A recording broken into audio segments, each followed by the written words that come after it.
The scene opens on a vibrant, magical forest with a rainbow arcing across the sky. So dreamy! A tiny, fluffy white fox with huge, pink eyes emerges from some flowers. How strange! It thinks, trotting along. The little fox dashes through the dense forest, but it's endless. There doesn't seem to be an end to this forest no matter how much I run. It hops over a tree root. What a mystifying place. Everything fades to white as the fox seems to pass through some kind of barrier. It seems, I must truly be. Suddenly, we're in a completely different world. Ionel the Rohim stands by a window, gazing at the moonlit night. The Rohim Empire, where she's an imperial princess, sprawls beneath her. But her chances of succeeding the throne were low. Even though her father, the emperor, showered her with love, there was one sentence he always repeated. Oh, Ionel, if only you were born a boy! But Ionel had no desire for the throne anyway. Why, you ask? She drops a small, ornate crown. It clatters down the stairs. Agries, her older brother, picks it up with a smile. Ionel smiles, saying, Oh, it's Agries! Ionel rushes to him. Because the throne would go to Agries, her gentle and kind big brother. With a family that loved her, she was as happy as she could be. But then, nightmare fuel. It's night. She shouts, Father! A man stands over her father's body in the forest. His hand is covered in blood. Before her was a cloak dripping with blood. Ionel stumbles upon the gruesome scene. A dagger plunged deep into her father's chest, and then she turned to Agries, wondering what had happened. It was his face, but not one she had ever seen. Agries clenches his hand around the blood-soaked glove. He asks, Ionel, what are you doing here? To Ionel everything felt like a nightmare, a lie. He raises the dagger. Ionel watches in horror, frozen. Agries wipes the blade, a cold look on his face. I suppose it works out for the best. Now father will have you to keep him company. Ionel asks, What? He swings the sword. Ionel's limp body lies against her father's. In her mind she thinks, Agries, my kind and gentle, big brother. She tries to move, making a rustling sound. He looks down at her. She gasps, trembling and covered in blood. Agries. She reaches for him, hand dripping crimson, barely able to speak. Agries recoils. Disgusting. Her mind went blank seeing her brother, Terran eyes. Everything fades to black, then with musical notes swirling around she opens her eyes. Ionel, surrounded by those notes, is floating in some kind of watery void. Where am I? I can't see anything. Am I dead? Is the afterlife supposed to be like this? Why do I feel like I'm trapped in something? She reaches out and touches a surface. Crack! The surface shatters. She gets shocked to see the scene ahead. Ha! Suddenly, sunlight floods in as two figures look down at her through the broken barrier. The white-haired person says, looking down at her, She's finally awake. She wonders, What the? Who are those people? A fluffy white tail sways into view. She quickly grabs it and gets surprised. Huh? One of the figures says. Maybe she can't recognize us in our human forms. Let's show her our true forms. She stares at her paw. Why is my hand all fluffy like a kitten's paw? Just then the red-haired woman says, Oh, Lanner. The person turns into a big fox and touches her paw. She wonders, Is that a fox paw? The two figures are revealed as massive, divine beasts. Seeing that she squealed. She thinks, Did I just bark? The woman with red hair says to the big fox, You scared her. The fox transformed again to the white-haired man and caresses her hand. So Ionel concludes, Don't tell me. I've died and become Ionel the Rohim, princess of the Rohim Empire. She has been reborn as a divine beast. Meanwhile, back in the kingdom, whispers and murmurs fill the palace. The captain Phelan asks, What is it? Why does everyone seem so unsettled? Another guard replies, Captain, the emperor was murdered in the dead of night. But they're saying Princess Ionel was the one who did it. His eyes flash a dangerous red. He recalled a scene outside. Phelan stands with Ionel. She says, Have you given your future any thought, Sir Phelan? She looks up at him sweetly. I have no doubt that someone as outstanding as you will become a renowned hero across the empire. She smiles brightly at Phelan. His heart beats heavily. Now he stands alone, looking out from a balcony, questioning himself. What? And thus, the story of the baby divine beast begins. Later, Lanner's out for a stroll, searching for his little fox. Now, where might my little pup be hiding? A rustle in the flowers gives her away. He grins, knowing just where to look. Lusha. Sure enough, there she is, curled up amongst the wildflowers. Those ears perk right up at the sound of his voice. You're hiding by the wildflowers again, huh? We should go back. Mommy's waiting. He gently scoops her up for some boops. The little divine beast thinks to herself, as Lanner cradles her. It's already been a month since I was reborn. This man is Lanner. He's my new dad. At first, Lusha couldn't accept her new reality. It had to be a dream.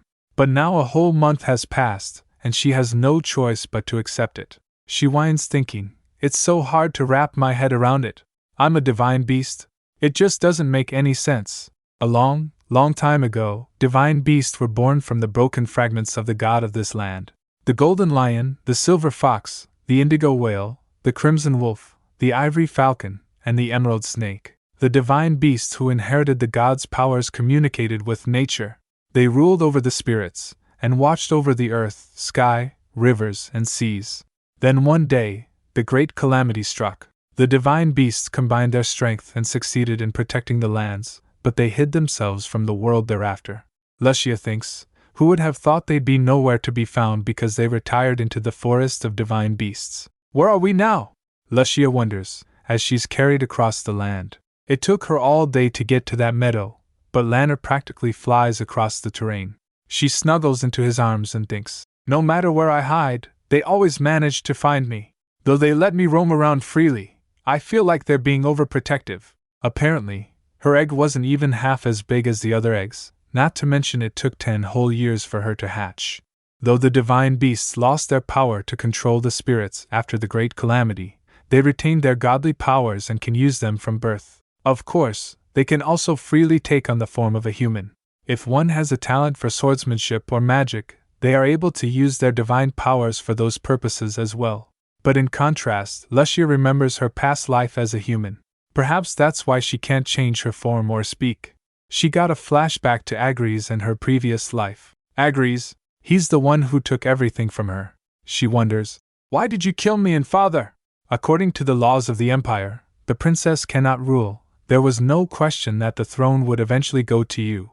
Even now, she wants more than anything to ask him why he did such a thing. But as she is now, she can't even speak to him, let alone find him. Lanner pets her gently. Oh, little one, are you upset that I interrupted your conquest of the north? Did Daddy ruin your fun? Lusha says internally. You're not even close. Lanner carries her into a cave, where Syria is waiting. As Lanner went inside, he calls out, Syria! Syria uses her magic, and the cave transforms into a crystal cavern. As he went close to her, Syria asks, Is Lusha asleep? He replies, No, but I bet she's tired. She went all the way to the northern border. Syria reaches for her. Give me my daughter. But instead Lanner does a family hug. Syria tries to speak. You. But Lanner just giggles. Later, they receive a letter. Syria says, Received a letter. Please read it. Lanner holds the letter and says, Are you going to keep being so formal with me? We even have Lusha now. You could afford to be a little less polite. Syria replies, It is not so simple for me. Lanner rips open the letter saying, Anyone who didn't know better would think I'm still your superior. Lanner reads the letter then says, Well, this is rather troubling. It seems Rohim will have a new ruler. The emperor's been murdered. They say the culprit was Princess Ionel de Rohim. The letter bursts into flames as the shocking news sinks in. She killed her father before committing suicide. Lusha is stunned, her eyes flashing blue. She thinks, Agres must be behind this. She recalled the scene Agres, standing over the bodies of her and her father. He killed us both and pinned the whole thing on me. All so he would have an unquestionable justification for his abrupt succession to the throne. Lusha lets out a whimper in Syria's arms. Yip? Lusha? Syria's face fills with concern. Lusha starts barking and crying, her eyes full of tear. Lusha? What's wrong? Syria is flustered. Lusha can't take it anymore and cries inwardly. Agres, you vile cretin! Lusha is wailing her eyes out. Syria tries to coax her with a plate of yummy fruit. Look here, Lusha! Say but Lusha is having none of it. I don't want it! She cries. Syria watches, concerned. She doesn't look hurt, Lanner observes, as Lusha continues to sob. He says, It doesn't seem like she's hungry either. The crying is getting intense, Lana thinks. She's crying so hard. At this rate, she's going to wear herself out. Syria reaches out, gently calling her name. Lusha. She wipes away her tears. Sure, little one. Syria takes Lusha into her arms, comforting her. It's okay. You're all right. She pats her gently, saying, That's a good girl. But Lusha is still feeling the injustice of it all. It's not fair, she thinks, utterly devastated. I'm so mad. Lusha whines, still clinging to Syria. She vows, I will reveal the truth, no matter how long it takes. I will bring the truth to light. Later, as Lana and Syria sleep, nestled together in bed with Lusha between them, Lusha wakes up.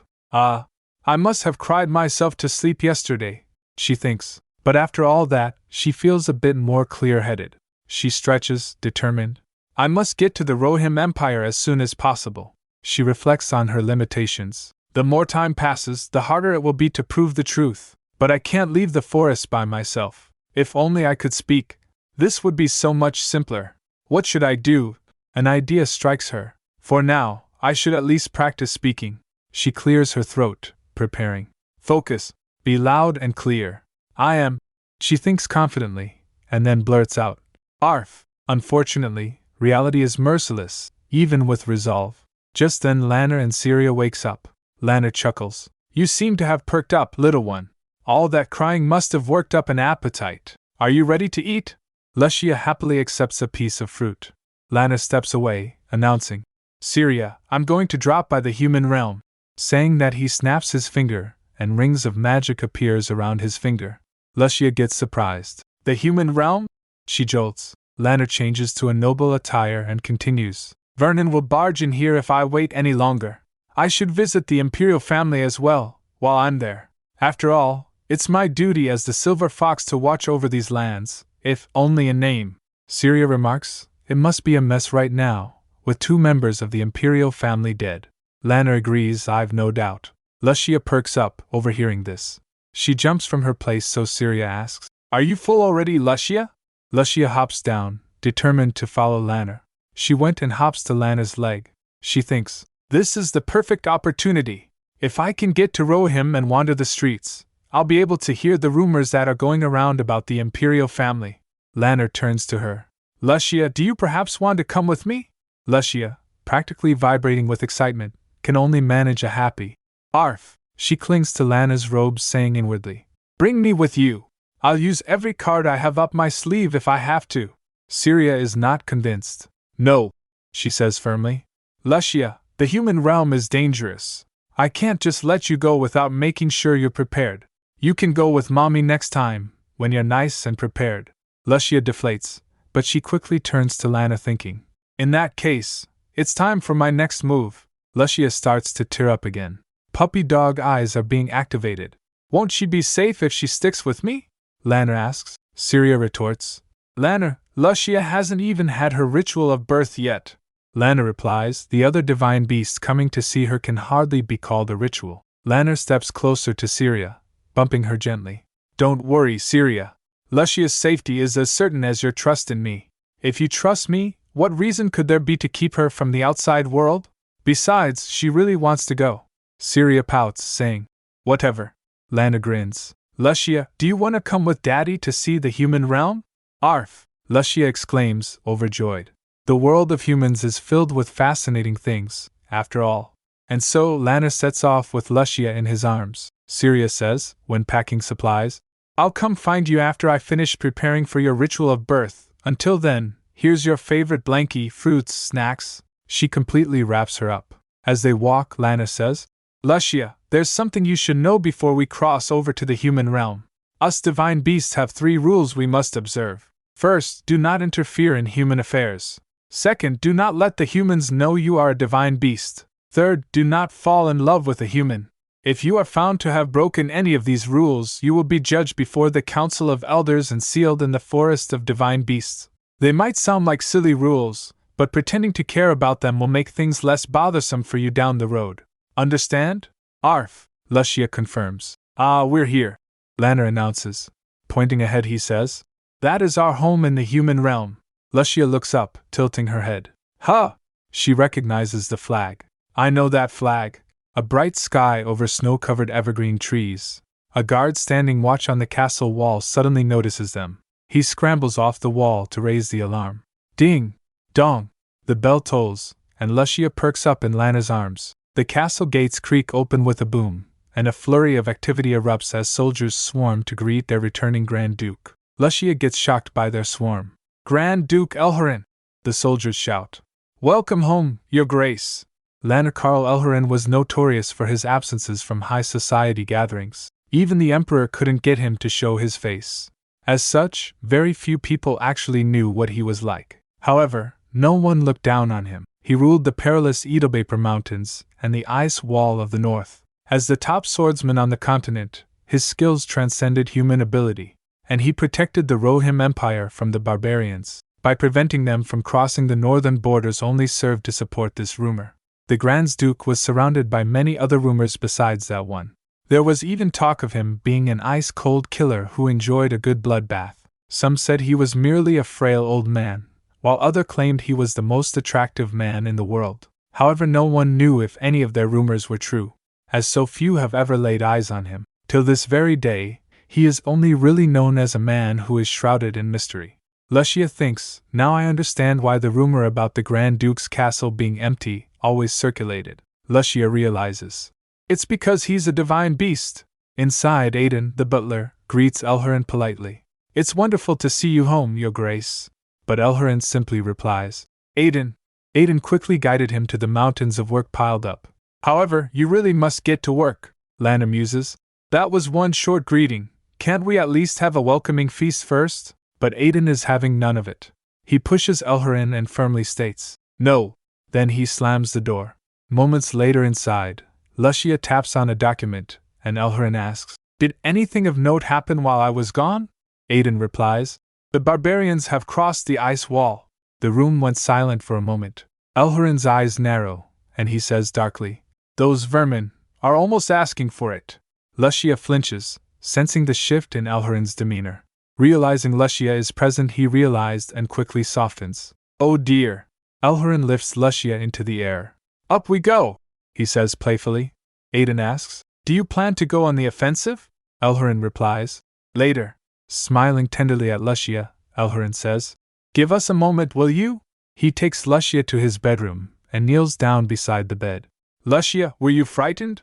Lusha says to herself. Of course. How could I not be? I didn't even know he could make that face. She thinks, he is usually so tender and playful. That expression was entirely new to me. But even then, Lusha thinks, stepping onto the bed, that doesn't change the fact that Grand Duke Elharan is my dad. She nuzzles him affectionately. He sniffles. Ah, it's such a shame that I can't show you off anywhere. Then he says, Why don't you stay here and nap for a bit? Daddy needs to work. Lusha, with an adorable arf, buys him. But when the door closes, she slumps onto the bed. What a hectic day. But suddenly, she heard a sound and perks up wondering. Ha! A strange blue light envelopes the room, making Lusha jolt. She wonders, What is that? From inside the blue a man suddenly appears, his hand glowing with blue energy. That necklace. She recognizes it instantly. He's a rune-hilt mage! Lusha gets terrified. What's a rune-hilt mage doing here? He glances around and was about to leave but stops seeing Lusha flinch. He strides towards Lusha, who flinches in fear. Lusha's eyes widen in horror. What? Why is he coming here? The mage grabs Lusha. What is this good-for-nothing mop? He says coldly. Lusha dangles upside down, and the mage's eyes are like ice. What's with that face? Yip! Lusha squeaks, realizing. Why does he look more annoyed than me? I'm the one who's being dangled upside down here, he says with disdain. What's with this little fur ball? How pathetic. You're too tiny. You're totally useless. She struggles in his grasp. What the heck? You can't just teleport in here and say all that to me. I'm still a pup. Suddenly she growls. The mage just stares blankly at the feisty little creature. He frowns at her, but she got flushed with embarrassment. How embarrassing! Meanwhile, a few moments ago, Elharan in his office asks Aiden, The barbarians crossed over the ice wall, you said? Aiden replies, While you were away, Lord Vernon watched over the ice cliff, but the barbarians launched an ambush right after you left. The battle left 20 injured and caused some damage to the village. We've yet to find out why, but the barbarians have been more active this past month. Elharan taps his fingers thoughtfully. That's around the time Lusha was born. Aiden asks, the one you were carrying earlier? He smiles, holding up a tiny pouch. Yes. Her name is Lynn Stella. Lusha is just an adorable nickname. You will be serving her as well. The butler can't help but think how fluffy, soft, and silky she must be, he says. It is a lovely name, Your Grace. Elharan is beaming with pride. Isn't it? He turns serious again. Has there been any word from the imperial family? The butler raises 3 letters. The 3rd letter just arrived. Elharan smirks. Impatient, aren't we? How interesting. Aiden says, shouldn't you make a decision fast, Your Grace? He pauses, considering. I suppose, but first, it seems I need to go teach someone a lesson. He turns towards the surge of energy he just sensed. The mage brought Lusha with himself and presents Lusha with a plate of fruit. Here, eat up. Moments ago he was being surrounded by his subordinates, shouting and yelling. Master Vernon, you mustn't! The baby fox is not for experimenting. And the food, it's not for eating either. What if Rohim hears of this? But Vernon slams the door shut and sighs, finally getting some peace and quiet. Lusha eyes the library. There are more books here than the library in the Imperial Palace. Is this the magic tower? Those people also looked like rune-hilt mages. Vernon stares at her. Come on, furball. Eat. Lusha thinks, I should eat first and think about it later. But she notices something strange. That fruit only grows in the forest of divine beasts? Why is it here? Do the mages grow them? The rune-hilt mages are really something else. Vernon sighs, slicing a fruit and says, small, stupid, and pitiful. Lusha growls, I'll let it slide since he gave me food. Just then someone knocks the door and announces, Master Vernon, some guests from Rohim are here to see you. Vernon replies, Tell them I'm busy. Saying that he wipes Lusha's face. The mage continues, They say they don't plan on leaving until they meet with the Master of the Magic Tower. Lusha wonders, The Master of the Magic Tower? Him? Really? Vernon asks, What's their business with me? The mages from outside the room replies, They wish to uncover the truth behind the late Emperor's passing. Lusha thinks in her mind, the truth behind the Emperor's death. Agres, the Crown Prince, killed our father and hid all the evidence, so that his succession to the throne would not be contested, and for the sake of concealing his crimes, he killed me, his sister, and framed me for everything. Now, rather than the princess of the Rohim Empire, I'm a wretch who killed her own father. Lusha yanks at Vernon's sleeve. But these people want to uncover the truth. That means there are people who don't believe the princess was the culprit. Lusha wages her tail. Vernon looks at her. What? Speak if you want to say something. Lusha, now standing on her hind legs, gets excited and barks. I want to meet them too. Vernon deadpans. Don't tell me. You haven't had enough even after eating so much? Lusha squeals down in shock. Vernon floats fruit with his magic. At least your appetite is as good as a divine beast. Lusha says to herself, You're barking up the wrong tree. She chomps on his finger. He gets confused looking at her. Vernon retorts. Just then the mage asks, Master Vernon, what should I say to them? Vernon sighs. I'll go meet them. You stay here and be good, furball. But Lusha won't be left behind. She cries out, And oh, take me with you. But the door slams close. She slumps against the door, dejected. Then she thinks, At least it's not completely hopeless. There are people who believe I've been framed. Ionel is innocent. Even if I only have one person on my side, I can bring the truth to light. I can make it happen. She barks happily, determined to prove her innocence. Meanwhile, as Vernon opens the door, the sound of door opening echoes as a group of men in formal attire seated around a table. Suddenly, a clamor erupts, and the men jolt in surprise. Vernon enters the room, looking rather unamused. Why did they insist on waiting if they thought I wouldn't see them? The men bow, one of them stating, We appreciate you agreeing to meet us, Master Vernon. Vernon wastes no time and cuts him off. I'm sure you do. One of the men tries to introduce himself. I am Viscount Melviertz, but Vernon interrupts again. Hold it right there. You do not expose your personal details here. Or did you not know that the Rune-Hilt Magic Tower is an independent entity free from all nations and titles? Declaring who you are has no leverage here. The noble gets clearly annoyed, but Vernon pays no mind and says, Now stop wasting my time and get to the point.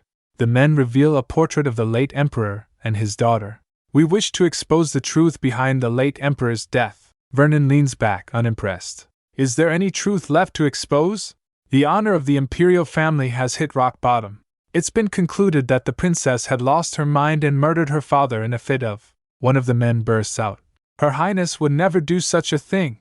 That story is a complete fabrication.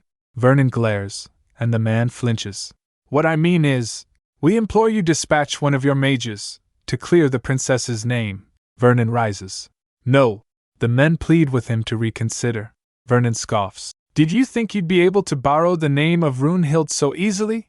The least you could do is offer a price, or at least a suitable collateral.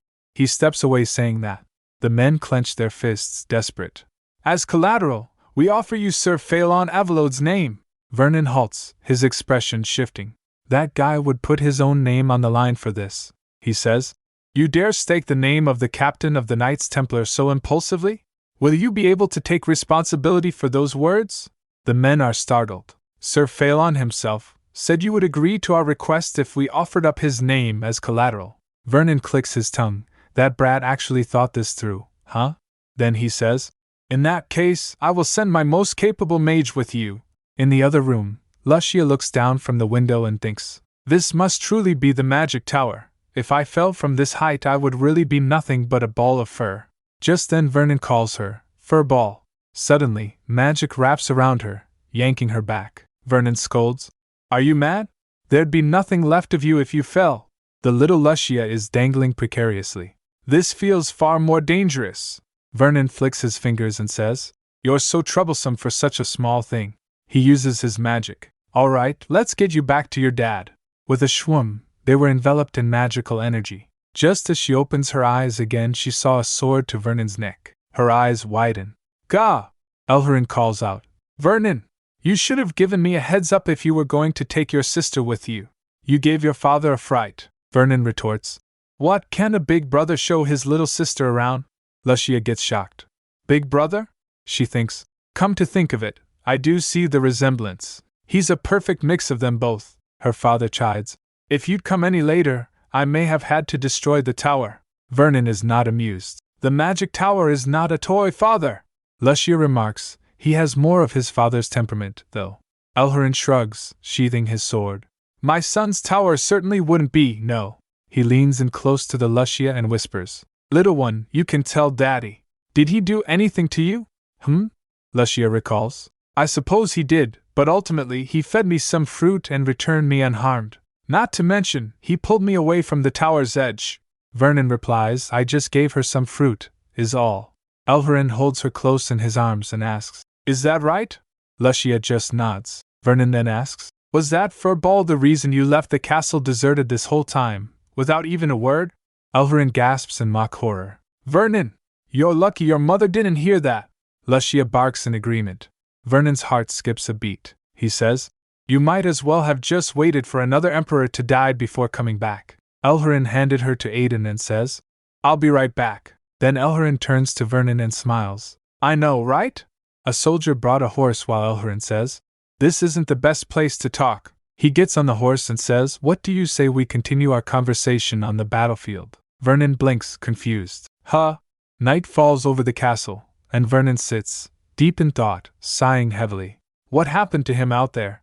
Meanwhile Elharan holds Lusha saying, my baby seems to have lost weight since I last saw you. Later Vernon was layering the jam on bread and grumbles. My own father is exploiting me for labor. He takes a bite of the jam sandwich.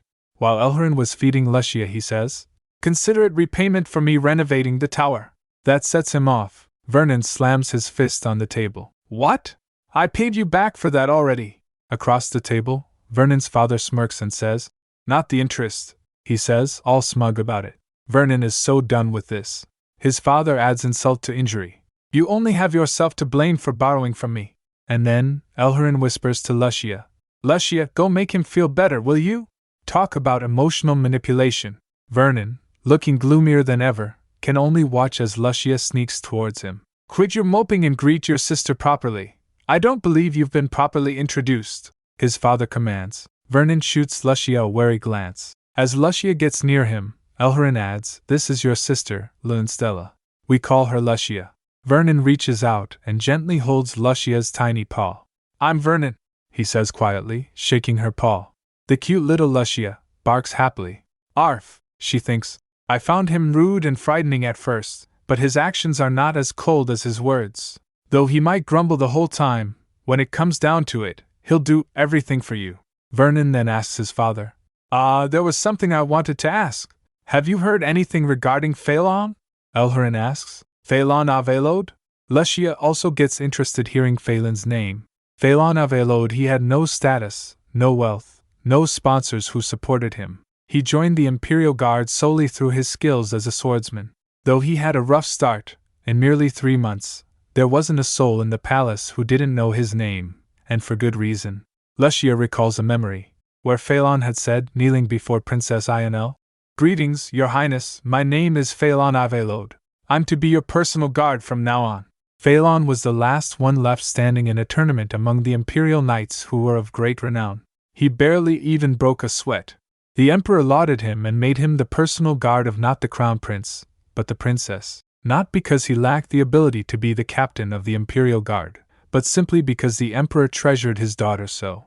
Though Sir Phelan was objectively an excellent guard, he was nothing more than that to Ionel. However, that didn't stop Ionel from trying to approach him time and again. "Sir Phelan," she'd say, trying to strike up a conversation, "I received some delicious chocolate recently. Would you like to enjoy them with me?"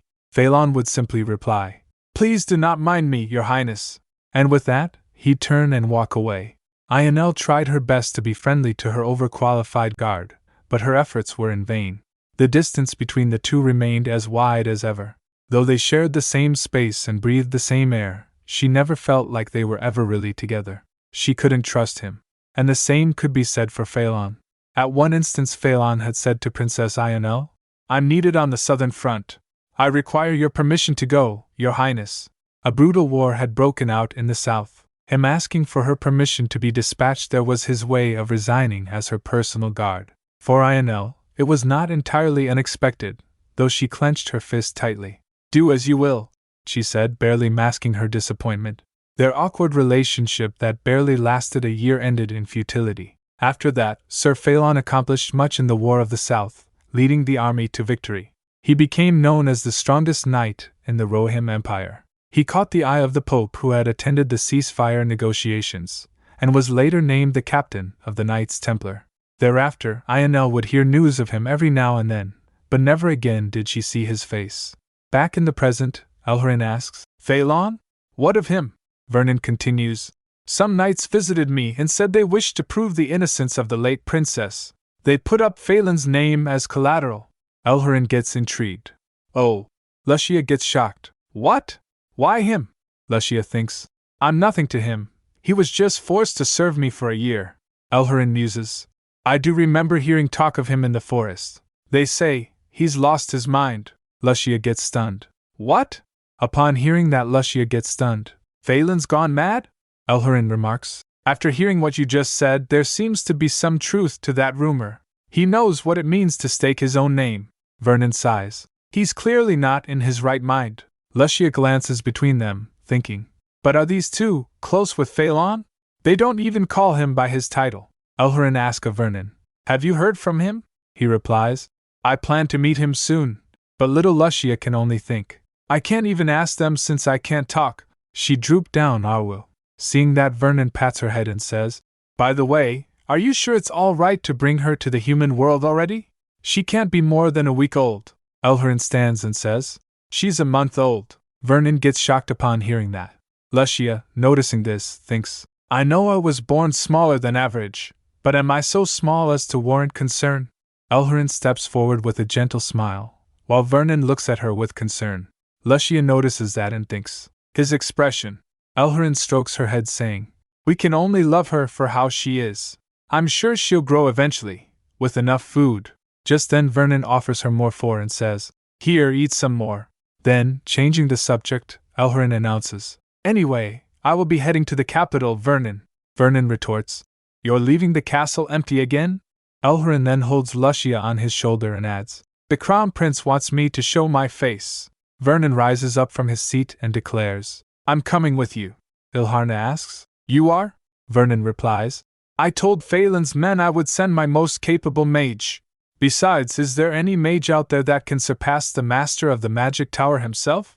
A week passes before their departure for the Imperial Palace. In the meantime, Lana promises to tackle the overdue work at the castle. He exclaims, This must be a joke, Aiden. Aiden responds, I would never be so rude as to pull such a prank on you, Your Grace. These are all the documents that have accumulated over the time you've been away from the castle. They require your approval. Elharan sighs. Lusha, lend me a paw, will you? Aiden stares at her unamused. Then he says, The color of her fur seems rather uncommon. Elharan replies, Right? I've never seen any divine beast with this shade either. Suddenly, realization dawns on Lusha. Huh! Hold on. Aiden's a human. Didn't you say we can't tell humans about us? Noticing her panic, her father laughs. Ha ha! Aiden is fine. He belongs in the boundary. He laughs and adds, Now, what that means is… But Aiden cuts him off. Please get to work, Your Grace. Elharan muses. Would you look at that? The head butler actually interrupted the great Grand Duke, but Aiden just stares at him. Geez, okay. Lana relents, picking up his pen and then started scribbling. Lusha glances up at Aiden, thinking, He belongs to the boundary? What does that mean? I'm curious, but I guess I can't ask right now. I'll only distract him.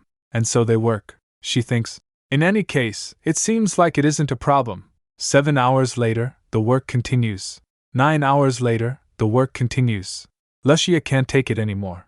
I'm so bored, she thinks, squirming in Lana's lap. They haven't said a word for hours. They've just been working this whole time. How much longer will this take? I can't feel my paws, Lusha thinks, wriggling. Finally, Elharan notices. Are you bored, little pup? He asks, nuzzling her. She barfs. Oh, would a stroll around the castle prick you up? Elharan asks. Lusha's eyes light up. I can explore the mysterious Elharan castle? As she hops off, Elharan cautions. Don't go too far, okay? Lusha hops off the desk, ready for adventure. Be careful, Lady Lusha, Aiden adds. Lusha, now free to roam, barks happily. Arf! Meanwhile, in the hallway of the princess's palace, Agris was walking thinking. The princess's palace was built right next to the imperial palace. Their previous owners are no more. It's only been a month since I last visited them both through this hallway. Then he states to his guards, I'll go alone. His Garads complies. He looks towards the garden and thinks, how tranquil. It's so peaceful that what happened merely a month ago feels utterly inconceivable.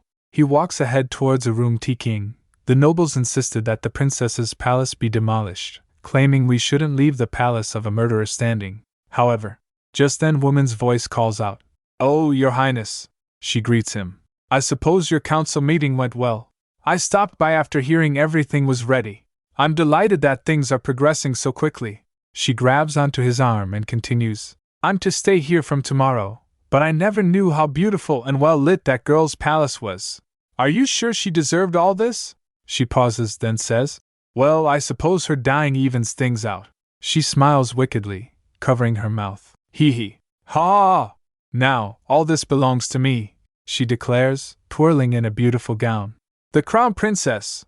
Later the cooks apologize for the wait, offering Lusha a freshly baked pie and cookies. How about some cookies? One of them asks sweetly.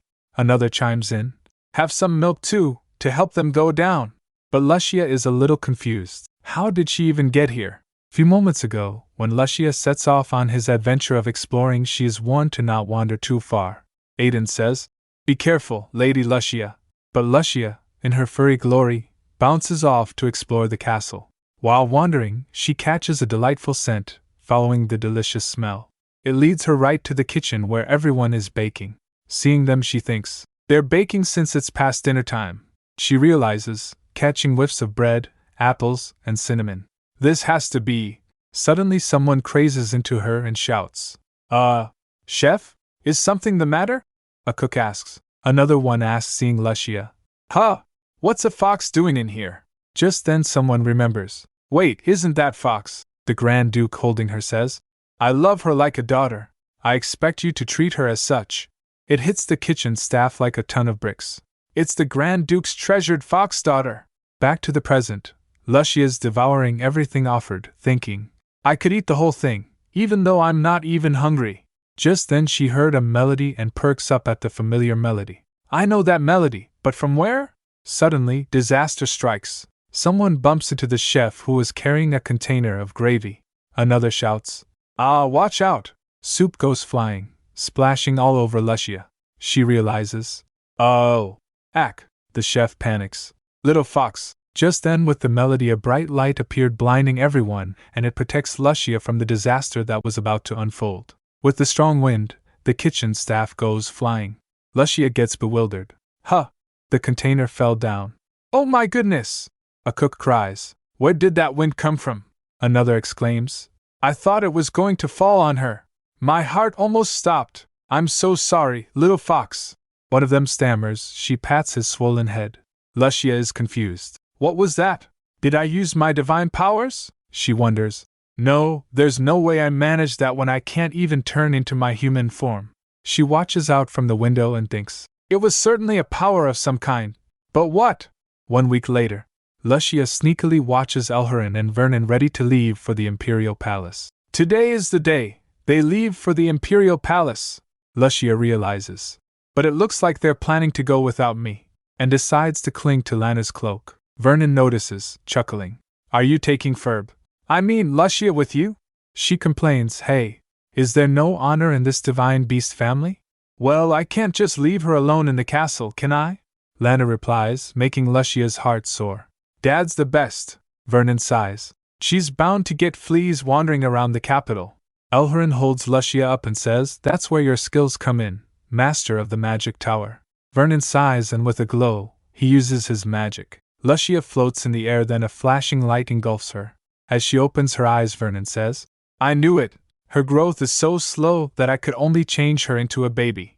As she rubs her eyes, he adds, She'll revert to her original form when the mana I put in her disperses. Luscia, as a baby, is stunned. Did he turn me into a human? Her heart raced as she tries to speak. And then she says, Badabi? Lana is overjoyed and gasps, She just said daddy. Vernon points. Where was the D? She clearly said brother. Cracks appears as both of them fights over what she had said. I'm a baby? That's what she said, Lana says. I've been with her from the beginning. It's only natural that she'd call me first. Vernon counters, That's just your own opinion. You haven't considered Furball's feelings on this matter. Luscia is frustrated. I'm a human and yet, it's not fair, she cries. I still can't speak a single word, she wails. Dibba. Lana insists. This time was unmistakably daddy. Vernon argues. It sounded much more like brother to me. Luscia is fed up, screaming internally. You're both wrong. Where's the spell for letting me talk? Dabadabu. The Imperial Palace shines under a bright blue sky. White doves circle above the towers. 2 figures walk in the hallway of the grand building. It's the Grand Duke, carrying baby Luscia. Behind him walks Vernon. Luscia glances around and thinks, It's barely been a month, but the place I've called home all my life feels so foreign now. Vernon speaks up, questioning the Lana's actions. Did you go out of your way to bring her here for all to see, because you intend to make her the future Grand Duchess? The Grand Duke gives a small shrug, his smile widening. Naturally. He looks lovingly at Luscia. Our little one is special. Divine beasts. They are naturally independent, leaving their parents' side to manage their own territories or explore the human realm. But Luscia? She's different. Only a month old, her rate of growth is abnormally slow. If she lacks the power to protect herself, she'll need the shield that is House Elharan. Back in the present, a soldier informs the Grand Duke that His Highness has requested to see him in the audience chamber. The Grand Duke glances back at Vernon. I'll be back. You watch her while I'm gone. Vernon accepts. Yes, Your Grace. But Luscia clearly doesn't want her that. What? I made it all this way just to be stopped now. Luscia thrashes and wails. Wah! Bababa! No! Take me with you! Vernon leans in, looking down at the crying baby. He whispers to her, Be good, or I'll turn you into a real furball. Luscia, suddenly terrified, stops crying immediately. MMPH. Elharan muses. How adorable! The Grand Duke whispers. Daddy will be right back. He waves goodbye as he walks away, leaving Vernon and Luscia behind. Vernon, holding the baby, asks, Can we take a walk in the gardens? A nearby maid answers. Of course. Let me show you the way. As they walk, Lusha thinks to herself. But I've come all this way. I assumed I'd definitely get to see the Crown Prince. I had already mentally prepared myself. She internally laments. Why do these divine beasts always leave me out at the most crucial moments? The maid gestures. The public garden is this way. Vernon replies. We'll take it from here, thank you. He turns and heads in a different direction, away from the maid. Vernon picks a rose from the garden. Look at this flower, my lady. This rose grows almost everywhere, except up north. Is it your first time seeing one? Lusha just humps at the flower. He glances around, seeing that no one is around. Shall we go see something else? Vernon asks, veering off the path. He quickly hides at a corner and says, Don't be so distressed, Furball. With a whoosh of magic, Vernon declares, We have our own matters to attend to. Lusha gets confused. Whoa! They were invisible from other people's. She realizes. It's veil magic. She looks up to him and thinks, Ah, that's right. Vernon was asked to come here. But he head towards a place she knows. She realizes. But this is the way to the princess's palace. She wonders, why would he? Just as they entered the princess' palace, suddenly, they heard someone being slapped. They saw inside the patio where a woman sits at a tea table. Tea spills everywhere as she exclaims, How could you prepare the tea like this? It's so hot that I spilled it. A maid kneels to clean the mess. Lusha realizes the woman is Crown Princess Bianca? She giggles cruelly. You've ruined my precious tea time. Was this how the princess taught you? Her personal maid grabs the maid kneeling, so she coughs. Lusha saw the maid that was kneeling was Marianne, her personal maid. Marianne, eyes wide with fear, is grabbed roughly by the throat. She can barely breathe as the Crown Princess sneers. I guess I'll have to teach you everything myself from scratch. She gets slapped again. The late Empress, Lusha's mother, died from a fever just a month after giving birth to her. Because her father wished to protect her, there was a period in her life when I wasn't allowed to meet anyone. However, a maid opens the curtains, revealing a bright and sunny day. Look outside, Your Highness! The flowers are in bloom. The maid presents a beautiful red dress to the young princess. Would you like to wear the spring dress you received as a gift on your walk? We'll bring your favorite snacks. Another maid says cheerfully. The first people to ever reach out to her during her lonely childhood were the maids of the princess's palace who took care of her. They were her only friends. They were family to her. Back at the percent, she thinks, My precious family. A hand raises to strike Marianne. Vernon exclaims, Goodness. Bianca shows a sinister smile. Lusha thinks, I knew that since I died a criminal, the maids of the princess's palace would be treated poorly. Bianca's personal maid strikes Marianne, sending her flying. She fell outside on the ground. Vernon, holding Lusha, looks shocked as she squirms. Lusha squirms, feeling everything. As the other maid raises her hand to strike again, Lusha is overwhelmed. Suddenly the magic activates, while Lusha calls out, Enough, I said! Everything flashes with a bright, pink light. Vernon is stunned as Lusha transforms back into her divine beast form. Why did she change back already? The Crown Princess is up to no good, cackling and snickering. Everything goes sideways. Marianne collapses right there in the garden. Suddenly, with a melody, weather gets dark and a lightning strikes in the garden. The Grand Duke and the Crown Prince inside the room and Phelan standing at a distance also saw that. The Crown Prince agrees, remarks, Was that lightning on such a sunny day? As lightning flashes, he continues, In any case, I do hope you will go along with my offer. He asks, So, what will it be, Grand Duke Elharan? Elharan just smiles and thinks to himself, Goodness! It seems the whole nation will be swept up in this storm. Meanwhile, outside the rain is coming down in sheets. Lusha dashes through the downpour, to find the maid, Marianne, collapsed in the garden. The Crown Princess and her maid rushed inside wondering, What's with the sudden downpour? Lusha desperately checks up on Marianne. Her body's getting cold. It tugs and pulls at Marianne's clothes. She needs shelter. Quickly! But her clothes rips and Lusha stumbles. Lusha taps on Marianne's cold body and thinks, I have to hurry and find shelter. Then, a hand reaches down, covering Lusha and Marianne with his robe. Lusha glances up wondering, Who? Phelan. Idelbadour? Why is he here? Lusha jolts seeing him close. Just then Marianne's body flickers. Phelan is kneeling beside Marianne and the little fox. Sparks fly as Vernon appears, snapping his fingers. He says, "Don't worry." The little fox yips and whimpers as Vernon scoops it up. He says, "I'm sending her to a place where she can get treated." With his magic, he teleports Marianne for treatment. As Vernon rubs the fox dry, she murmurs, "Oh, I see. That scared me." Then, turning serious, he asks Phelan, "Anyway, what brings you here, Phelan? Do you have business to attend to at the Imperial Palace?" Phelan replies, "I was summoned by the Crown Prince." Vernon is clearly not buying it. "Shouldn't you be at the main palace then? You've no reason to enter the princess's palace." Phelan simply stares. Vernon continues, "I heard something rather absurd at the magic tower, Phelan. Some humans came to me in your name, wanting to clear the late princess of the alleged false charges against her." Phelan admits, "I did send them, yes." Vernon absolutely loses it, yelling, "What the hell is a divine beast doing, butting into human affairs and even putting his name on the line?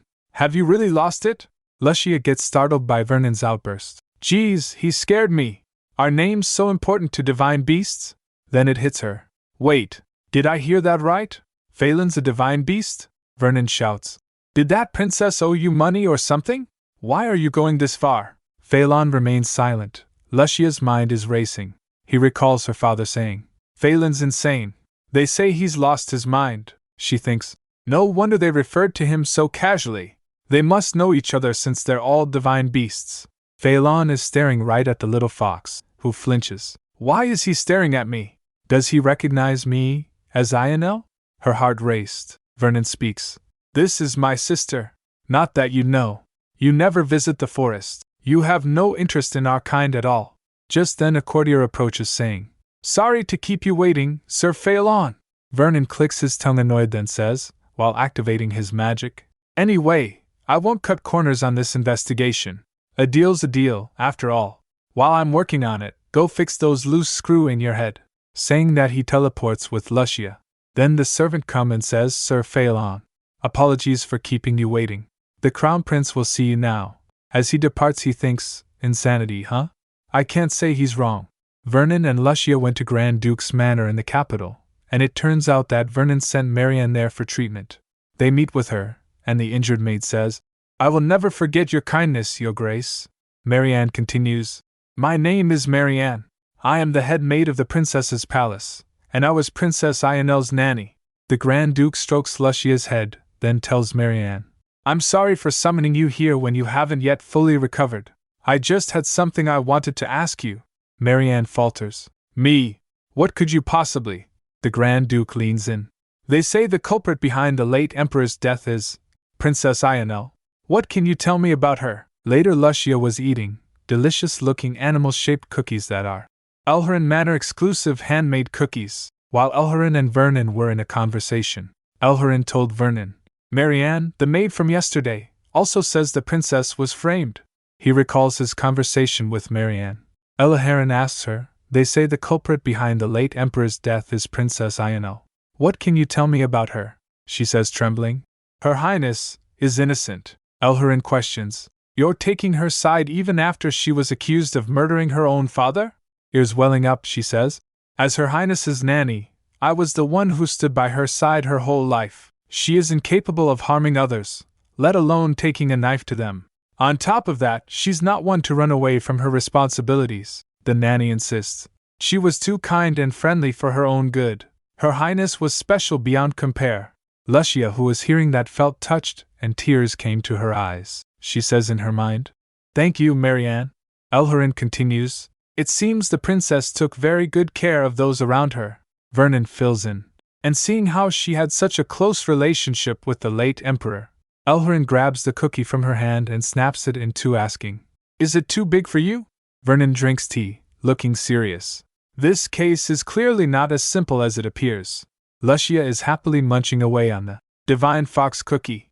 Elharan replies, "I thought the same after meeting the Crown Prince." Lusha perks up hearing that. Vernon asks him, "How come?" Elharan replies, "Well, he had a lot to say yesterday. Peculiar things at that. He told what Agres had said. I lack what it takes to be the Emperor. However, I'd feel much better if I had your support, Grand Duke Elharan. Won't you lend me a hand?"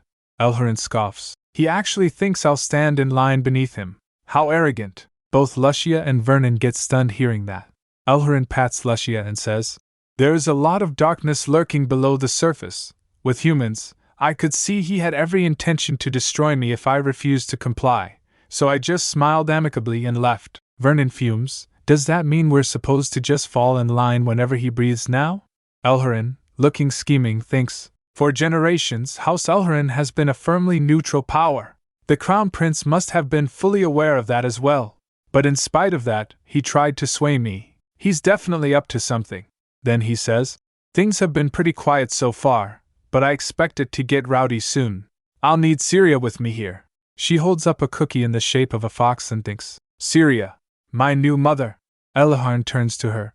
"Does our little one want to see her mommy too?" The little girl beams. "Yeah." Then he says, We'll have to summon Heekin as well." Vernon's eyes widen in horror. "Why, in God's name, would you bring that wacko here?" Elharan sips his tea unfazed. "Why not? It just so happens that he's in the capital now, too." Vernon slams his hands on the table, standing up abruptly. "That's completely out of the question. He's the kind of person who would be upset about placing second in a stupidity contest. He can't be around Lusha. He'll corrupt her. What will become of my bright little sister then? Don't you understand that her education is the most important thing right now? She'll catch his stupidity," Lusha thinks. "Vernon is so sensitive about this Heekin fellow. I wonder what kind of person he is." Elharan picks her up, saying, "Don't be too disappointed, Lusha." She's confused. He continues taking jabs on Vernon. "Your brother is so focused on running Daddy's errands that he isn't bringing you around to sightsee. He's lived so long that he doesn't consider it important." Lusha gets shocked. "Me? Since when?"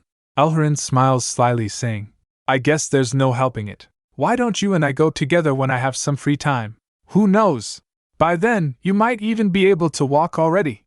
On our own, all by yourself." Later Vernon takes Lusha sightseeing. He mutters, "What a pain." He is carrying Lusha through a market while she enjoys a pink cotton candy shaped like a fox. Lusha is happily munching away, those big eyes sparkling. Vernon grumbles, "I fall for it every time, even when I see it coming." "There's no question he's a fox," Lusha says. "But you're a fox too, Vernon. Is it good?" he asks Lusha, who nods enthusiastically. Vernon, surrounded by swirling blue energy and teleport to a roof, he says, "I don't want to waste my whole day on that guy, so let's grab him real quick and go home. There are tastier things back at the manor." He uses his magic and spreads it across the capital to find Heekin. According to Lanner, Heekin is currently in the capital guarding foreign nobility visiting the Grand Temple. Located in the Holy Land of the Helencia, situated on the outskirts of the capital. Vernon pinpoints his location on a map of the city. He remembers Lana said they'll find him if they head in that direction. But the location Vernon pinpoints isn't that way. Meanwhile, at the location, someone goes flying, crashing into the ground. "Ugh!" men shout. "Draw your weapons! Now!" a man cries. "It's the Hark mercenaries. Why are they here?" A figure steps out of the shadows, red hair and a wicked grin on his face. "Oh, you know who we are! And yet, you aren't running." He hefts a massive sword over his shoulder. The people in front of him falters. He continues, "Well, if you insist on staying, how about a nice little fight to the death?" He laughs maniacally. His eyes gleaming, he lunges at the propel in front to attack. Vernon also reached there. Seeing the scene unfolds, he covers Lusha's eyes and says, "He doesn't behave anywhere, does he?" Vernon sees a mercenary's tag lying on the ground, a symbol that clearly catches his attention. "That symbol," one man shouts. "What's there to fear? He's just one man. We've got him outnumbered. Get him." Heekin grins like a maniac, then lunges forward. He's taking them down one by one. Meanwhile, Vernon is watching from a rooftop. "Why would that pass be in the hands of those people? I need to get a closer look," he says, channeling his magic. He sends a magical whip toward the pass and pulls the pass towards himself. Vernon catches it with his magic. As they were busy fighting, he remarks, "Animals, all of them." Lusha peeks from his hand and thinks, "He looks like he's experiencing déjà vu." Vernon examines the pass. "This isn't a pass that's granted to just anyone. Where have I seen this symbol before?" A few moments later, the people lay on the ground. Heekin's subordinate says, "Geez, merciless as ever, I see," he report. "These are all the abducted children, boss. They saved the children from the kidnappers." "Oh," Heekin stretches. "I'll leave the cleaning up to you guys. I'm gonna go collect our payment. But then he pauses. He gets the feeling he's being watched. Am I being watched? And sure enough, Vernon is up on a roof, hiding himself with magic. Holding Lusha, he says.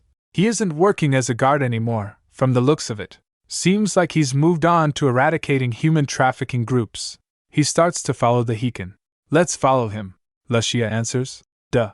Vernon tails him, masking their presence with magic. Heikin gets puzzled. Moments later, Heikin arrives at his destination and breaks open the door.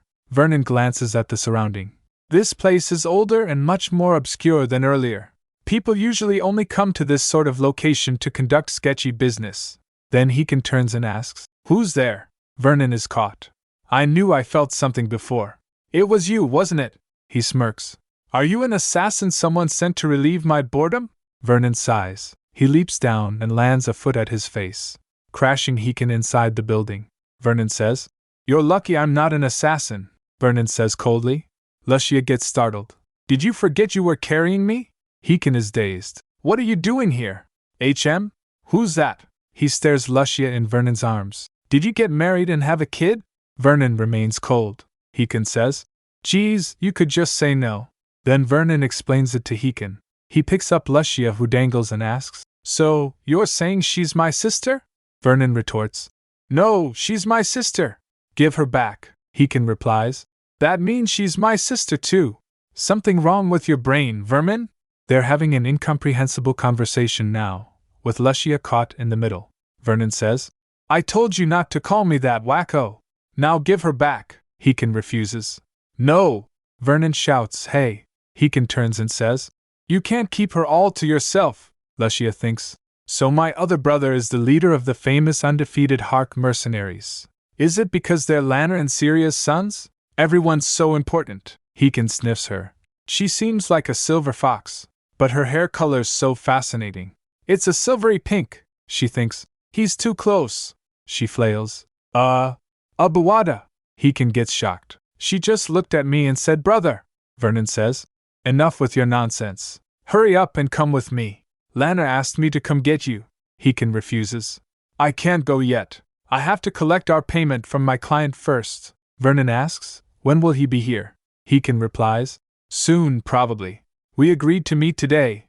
Night falls. Heikin is playing with the doll. "You're so squishy," Lusha protests. "Abwaba." Vernon is irritated.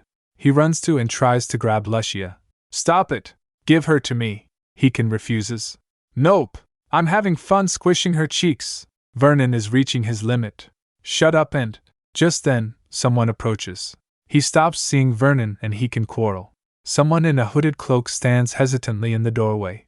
Lusha thinks, I can only imagine his confusion. Vernon releases Lusha, so Vernon quickly pulls her away. Heikin greets the figure. "Good evening, High Priest." Lusha gets shocked. "That's the High Priest?" She thinks, "I saw him occasionally back when I was a princess. He was always present at major events such as the ancestral rites for divine beasts. Why would someone like him hire a mercenary?" The High Priest speaks. "I thought I told you to come alone. Why did you bring along a baby and a nanny?" Vernon gets irritated. "Nanny? Did that human just call me a nanny?" Heikin laughs. "This one's a new recruit. I brought the baby along because she's cute. Besides, you wanted evidence of the rescued children, didn't you?" The High Priest stares at them. Vernon stares back, his eyes glowing. He notices his rosary. "That's